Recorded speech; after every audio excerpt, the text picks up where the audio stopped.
Guys, welcome to my channel education point. तो आज हम पढ़ने वाले हैं मॉडर्न पीरियोडिक टेबल।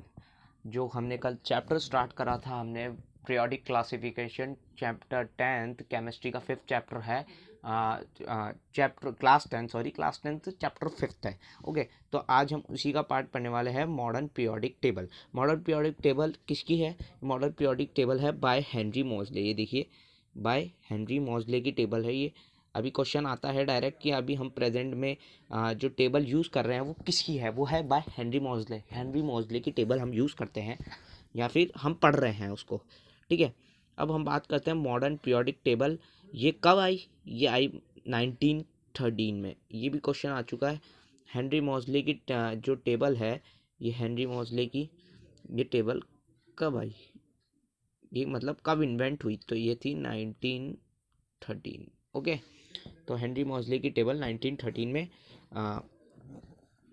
इन्वेंट हुई। ओके, अब उसने बनाई थी तो कुछ तो ये टेबल है उसकी। ये देखिए, ये टेबल है।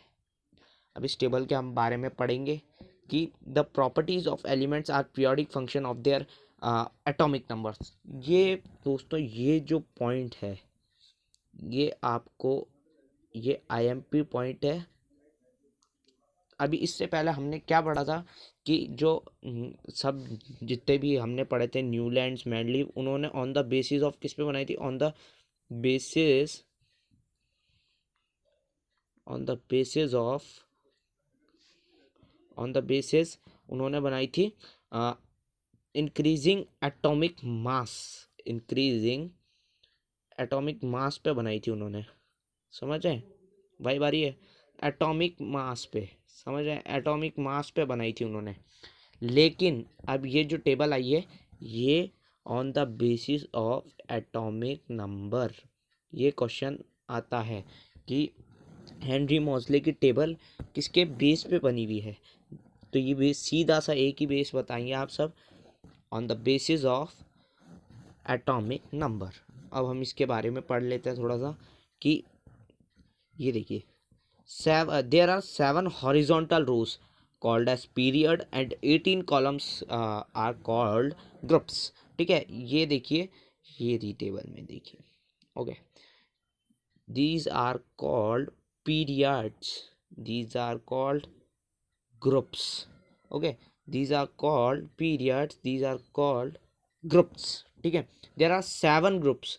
ये देखिए, 1 2 3 4 5 6 7, और देयर आर 18, 1 2 3 4 5 6 7 8 9 10, और ये देखिए 18। ठीक है, देयर आर 18 का कॉलम्स एंड 7 हॉरिजॉन्टल पीरियड्स। ठीक है, अब ये इनके टेबल में कुछ ऐसा था। ठीक है, अब हम बात करते हैं आगे की। आगे क्या करा था इन्होंने? आगे इन्होंने बताया कि कैसे इनकी टेबल में क्या क्या था। ये देखिए, तो ये देखिए, व first period is called shortest period as it only 2 elements. जो फर्स्ट पीरियड कहलाया, ठीक है, जो ये फर्स्ट पीरियड है, ये देखिए, ये फर्स्ट पीरियड है। ये देखिए, ये जो फर्स्ट पीरियड है, दे आर 2, ये देखिए, is called shortest period as it only 2 elements। First is hydrogen and second is, ये बैठा साइड में, noble gas helium. First is hydrogen, second is helium. दिख रहा है? सेकंड इन्होंने क्या बोला था? ये देखिए, सेकंड, ये देखिए, second period is called short period as it only 8 elements. ये देखिए कि जो सेकंड पीरियड था, as it has only 8 element, so it is called the short period. वो शॉर्टेस्ट था, सेकंड शॉर्ट पीरियड कहलाया सेकंड पीरियड। ठीक है, ये देखिए, 2 ये रहे, फिर ये रहे 3 4 5 6 7 8, दिख गए 8, ये 8, और ये कहलाता है short period. These are called short period. ठीक है, और इसके बाद वाला भी शॉर्ट पीरियड ही कहलाया, क्योंकि उसमें भी कितने एलिमेंट्स थे? सिर्फ 8 एलिमेंट्स थे। कितने एलिमेंट्स थे? 8 एलिमेंट्स थे। ठीक है, तो वो भी शॉर्ट पीरियड कहलाया। थर्ड पीरियड ये देख लीजिए, ये n 1 2 3 4 5 6 6 7 8, ये भी 8 पीरियड्स कहलाया, तो ये भी शॉर्ट पीरियड कहलाया। ठीक है, अब हम बात करते हैं आगे की। आगे आगे इन्होंने क्या करा, ये देखिए, fourth and fifth period, fourth and fifth period is called the long period, these are called the long period. ये देखिए, fourth and fifth period are called the long period. क्यों? क्योंकि इनमें 18 एलिमेंट्स थे, 18 एलिमेंट्स। ये देखिए 1 2 3, ये देखिए आप गिन लीजिएगा, मैं बार बार गिन गिन के नहीं बता रहा आपको, आप भी गिन सकते हैं। ठीक है, six period is called the longest period, it is has 32 elements. अब ये थोड़ा समझने की बात है, ये देखिए मेरी बात समझिएगा, सिंपल सा कंसेप्ट है, बेसिक कंसेप्ट है। देखिए ये बोल रहे हैं कि सिक्स्थ पीरियड, ये जो सिक्स पीरियड है दिख रहा है, six period have 32 elements, 32 elements थे इसमें। ठीक है, तो अब 32 एलिमेंट्स कहाँ हैं हमारे को, तो भाई साहब 1 2 3 4 5 6 7 8 9 10 11 12 13 14 15 16 ही दिख रहा है। तो अब इसमें कहाँ है 32 एलिमेंट्स, ये दिखा गया। और ये देखिए यहाँ पे अब बहुत जने बोलते हैं हमारे पास कि सर ये 30, यहाँ पे तो 16 एलिमेंट्स है, तो ये लॉन्गेस्ट पीरियड 32 एलिमेंट्स का क्यों कहला रहा है। तो ये देखिए 32 कैसे होगा, अब इसके ऊपर जस्ट नंबर देखिए, देखिए ये नंबर 56 57, अब ये देखिए 72 आ गया, 56 55 56 57 और 72। तो ये कहाँ गया इसके बाद, ये तो 16 ही हुए। तो इसके बाद वाले नंबर यहाँ नीचे आके देखिए, ये देखिए सिक्स पीरियड नीचे, समझ रहे, ये है सिक्स पीरियड। ये देखिए 58 59, तो ये ऊपर 16 17 18 19 20 21 22 23 24 25 26 28 29 30 31 32, समझ रहे। तो ये देखिए ये 32 एलिमेंट्स हो गए। ठीक है, ये 32 एलिमेंट्स हो गए। ठीक है, अब हम बात करते हैं seventh period. Seventh period is called as a incomplete incomplete period. ये इनकम्प्लीट पीरियड क्यों कहलाया, अब इसके बारे में हम बताना बेकार है, ये वैसे आप बोलोगे 32 ही है, लेकिन इसका कोई मतलब नहीं है, तो हमने पहले बोला था ये हम पढ़ेंगे नहीं। ठीक है, बेसिकली ये हायर क्लासेस में आएंगे, मेन आपके ये और ये वाला पार्ट, इतना और ये इतना, समझ आए, क्योंकि अभी आप ये सब पढ़ना बेकार है ना। आपके लिए ये होगा फर्स्ट ग्रुप काम का, फर्स्ट सेकंड ग्रुप 13 14 15 16 17 और 18, ये ग्रुप आपको ध्यान रखने हैं आपके अभी 10th तक में। ठीक है, अब हम आगे बात करते हैं। ठीक है, ये trends in modern periodic table, एक एक मार्क्स के क्वेश्चन आते हैं। Trends in modern periodic table, valency, valence electron, atomic size, metallic and non metallic characteristics. Okay, क्या है वैलेंसी, वैलेंसी आपको हम 9th में बता ही चुके हैं, वैलेंस इलेक्ट्रॉन्स भी बता चुके हैं, एटॉमिक साइज भी बता चुके हैं, और metal and non metallic characteristics हम थर्ड चैप्टर में पढ़ेंगे, लेकिन हम बता दें metallic and metallic non metallic character, ये सब 9th की चीज़ें हैं, तो ये इसमें भी शो होती है, ये 9th की चीज़ें जो भी है, किसमें, ये हमारी मॉडर्न पीरियोडिक टेबल में, समझ रहे। ठीक है, अब हम बात करते हैं, ऊपर जाते हैं। ये देखिए अब इसमें सॉरी थोड़ा सा डिस्टर्बेंस हो जाएगा आपको। ये देखिए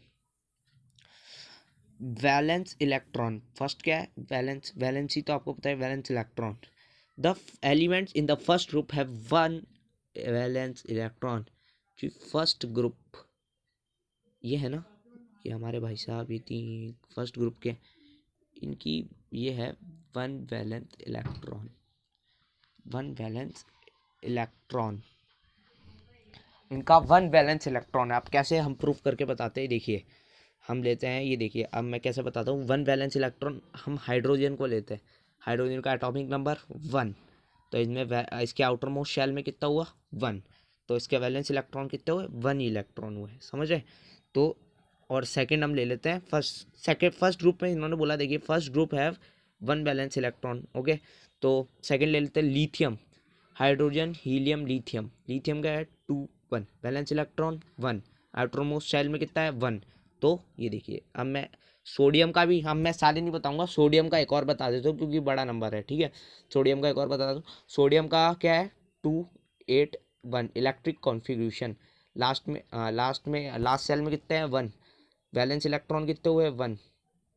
तो ये देखिए, ये फर्स्ट ग्रुप का है, ठीक है।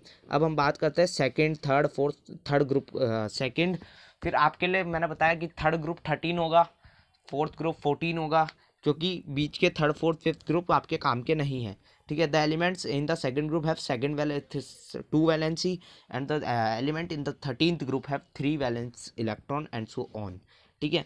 ये सब चलता रहेगा, ये आपको बता दिया। सो ऑन मतलब कि अब 14 15 जो भी आए वो ऐसे ही चलेंगे, ठीक है। अब बात करते हैं वैलेंस इलेक्ट्रॉन्स, मतलब ऊपर से नीचे और लेफ्ट टू राइट इंक्रीज होते हैं, डिक्रीज, ठीक है। Valence electron from left to right in a period increase, ठीक है। लेफ्ट टू राइट चलते हैं, ठीक है। लेफ्ट टू राइट कैसे, ये देखिए, ये अगर लेफ्ट टू राइट जाते हैं तो वैलेंस इलेक्ट्रॉन इंक्रीज होते हैं, ठीक है।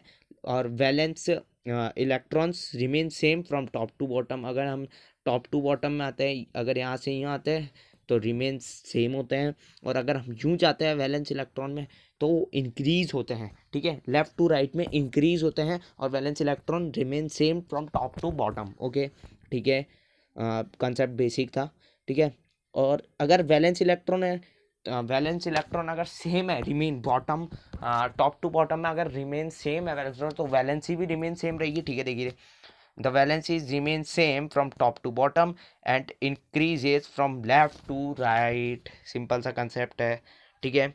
अगर वैलेंसी वैलेंसी अगर इंक्रीज हो रही है लेफ्ट टू राइट और टॉप टू बॉटम में रिमेन सेम हो रही है, तो वैलेंस इलेक्ट्रॉन दोनों ही होंगे एक साथ ही, ठीक है। दोनों में रिलेशन है, ठीक है। तो अब हम बात करते हैं कि ऑर्बिट्स, ऑर्बिट्स ये है ना, KLMN शेल, ये ऑर्बिट्स कहलाती है, ये हमने पढ़ा भी है 9th में, ऑर्बिट्स कहलाती है, ठीक है। The elements in the first period have one orbit, one orbit. ये देखिए, पीरियड्स की बात कर रही है, ये फर्स्ट ही हाइड्रोजन, फर्स्ट ग्रुप की बात कर लेता हूँ मैं, फिर आप देख लेना। फर्स्ट ग्रुप में क्या है, हाइड्रोजन एंड हीलियम। अब हाइड्रोजन का एटॉमिक नंबर क्या होता है, 1, तो इसका ऑर्बिट कितना होगा, 1। देखिए, ये एक ही आएगा इसमें, ठीक है। और जो हीलियम है, हीलियम, हाइड्रोजन हीलियम, हीलियम का कितना है, 2। तो इसके आउटर मोस्ट शेल में कितना आएंगे, 2। एक की ऑर्बिट बनेगी, मतलब इसकी भी के के ऑर्बिट तक ही जा पाएगा ये। अगर मैं KLMN शेल की बात करूँ, ऑर्बिट शेल एक ही बात है, ठीक है। तो चले आगे बढ़ते हैं। ये ऑर्बिट्स और भी सेकंड पीरियड है, second orbit 2 orbits and third period है 3 ऑर्बिट्स, ओके। अब हम बात करते हैं एटॉमिक साइज की। एटॉमिक साइज, ये क्वेश्चन आता है, बहुत बार आ चुका भी है कि एटॉमिक साइज इंक्रीज होती है, डिक्रीज होती है, टॉप टू बॉटम में आ चुका है बहुत बार क्वेश्चन। तो आपको ये क्वेश्चन ध्यान रखना पड़ेगा कि एटॉमिक साइज, ये देखिए, ये बहुत बार आ चुका है, तो आपको ध्यान रखना है, ठीक है। चलिए, कि atomic size decreases from left to right, कि एटॉमिक साइज इज डिक्रीजेस, ये देखिए, the atomic size is increases from top to bottom in a group as the number of orbit. अगर नंबर ऑफ ऑर्बिट्स इंक्रीजेस होंगे तो force of attraction between the nuclear charges increases, so effective nuclear charges increases, so इसकी वजह से the increasing from top to bottom is group, अगर ऊपर से नीचे आवे top to bottom it increases atomic size, ठीक है। And atomic size are decreases from left to right as the effective nuclear charges increases. Nuclear charges the force of attraction is very low because it is decreases, okay. अब हम बात करते हैं, जैसे हम ले लेते हैं सोडियम और मैग्नीशियम, इनके एग्जांपल्स ये हैं कि ये डिक्रीजेस इंक्रीजेस होते हैं, ठीक है। अब ये देखिए, अब ये मैं आप खुद पढ़ेंगे क्योंकि बहुत इजी चीज़ है, ठीक है। मेटालिक कैरेक्टरिस्टिक्स, या आप होमवर्क मान लीजिए, ये होमवर्क मान लीजिए, ठीक है। तो ये बेसिकली ये चैप्टर कंप्लीट होता है आपका। तो अब ये चैप्टर आपका कंप्लीट है। अब आपको जो चैप्टर पढ़ना है वो कमेंट में लिख के बता दीजिएगा मेरे को, और मेरे इस चैनल को सब्सक्राइब करें, लाइक करें, बेल आइकन को दबाना मत भूलिएगा, एवं शेयर करना मत भूलिएगा, ताकि ये स्प्रेड और मेरे को बहुत वो मिले आपका ऑनर, ठीक है। तो आप अगली वीडियो के लिए आप कमेंट पे डालिएगा ज़रूर कि आपको कौन सी वीडियो में से कौन सा चैप्टर आपको पढ़ना है।